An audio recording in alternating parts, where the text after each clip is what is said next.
Hello, I'm Dr. B.V. Rao of Usha Clinic and founder of the websites qmedicaldoubts.blogspot.in and Dr. Raghava Medical Doubts.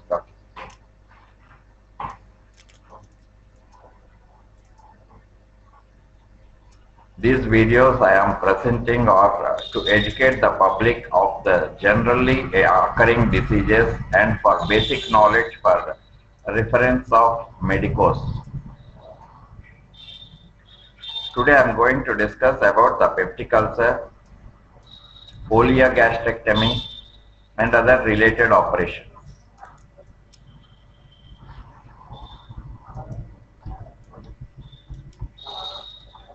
Peptic ulcer is a disease of the stomach with the symptom of pain epigastrium.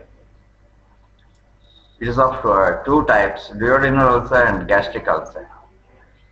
For the treatment of duodenal ulcer, when the maximum acid secretion of the patient is more than 50 milliequivalents per liter, partial gastrectomy is the best operation of choice. Folia gastrectomy is preferred to Billroth's operation. Yes, the duodenal bulb is at times becomes scarred, and it may be difficult to mobilize it into unite with the proximal stomach. In patients with a duodenal ulcer with a lower acid secretion, the distal third of the stomach may be excised. This operation goes by the name antrectomy, which is thus always combined with vagotomy to prevent recurrence of ulcer. In case of benign gastric ulcer, Billroth eye gastrectomy operation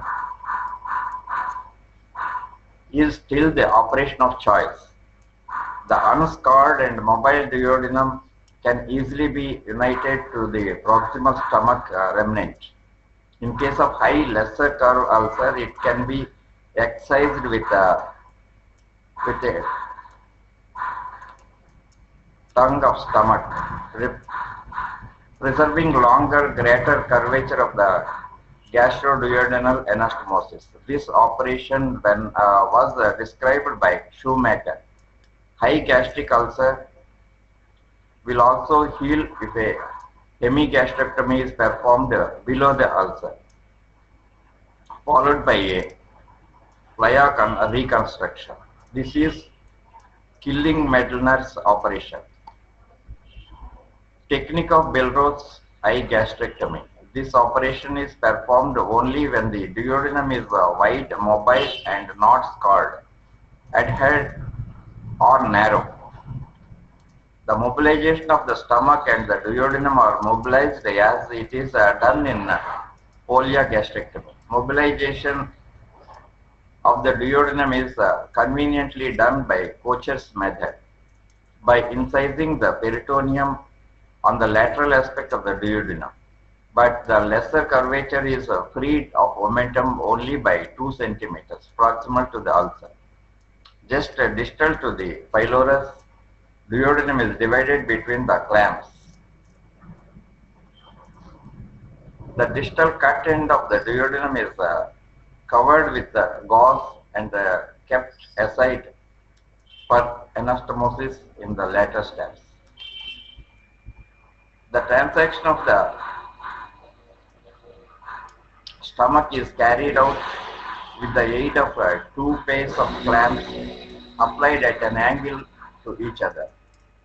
The lower clamp is so applied that it covers the portion of the stomach which anastomoses with the duodenum, while the upper clamp is so placed as to resect up to 2 centimeters above the ulcer. The portion of the stomach held by the upper clamp is closed with an over and over stitch, including the clamp. The clamp is withdrawn and the stitch is gradually tightened. A seromuscular stitch is applied to invaginate this layer. Thus, a new layer curvature is made. anastomosis. Now the distal cut end of the stomach and the cut duodenum are brought together. Make sure that they come to each other without tension. A seromuscular stitch is applied on the posterior walls of the two viscera back and forth while the bowel ends lie apart. The stitches are then tightened seriatim to draw the seromuscular layers in contact. Now join together the stomach and duodenum using a continuous all-port suture. First, the posterior walls are joined, taking care at the upper corner where there is the new lesser curvature. This all-port suture is continued to unite the anterior walls of the two viscera. If the ulcer is high on the lesser curvature, if the ulcer is high in the lesser curvatures, Pouchet's operation is preferred. When half of the stomach towards the greater curvature had been divided between two small Peyer's clamps, the stomach is held upwards with the Peyer's clamp so that the lesser curvature is rotated medially. Now a pair of scissors are used to excise that portion of the stomach lying close to the lesser curvature, including the ulcer. There will be little bleeding or soiling as sucking inside the cavity of the stomach with a sucker machine is continued at the same time.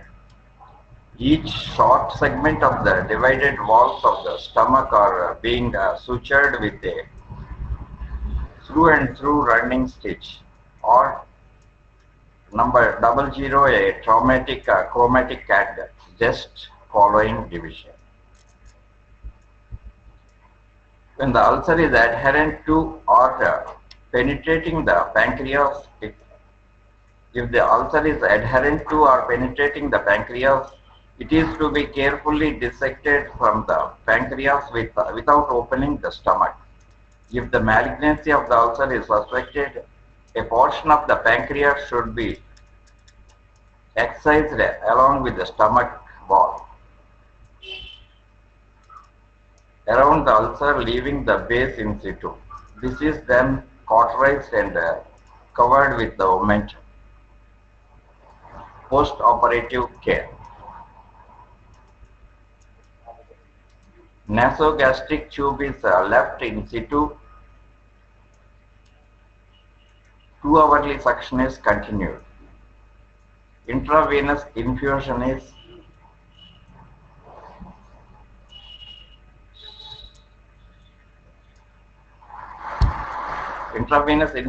continued till the oral fluids are given. Patients are instructed to take small and frequent meals due to greatly reduced size of the stomach, but gradually the stomach attains the normal size and contour.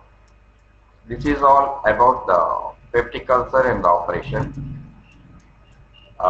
In the next video, we'll discuss about some other disease. Thank you.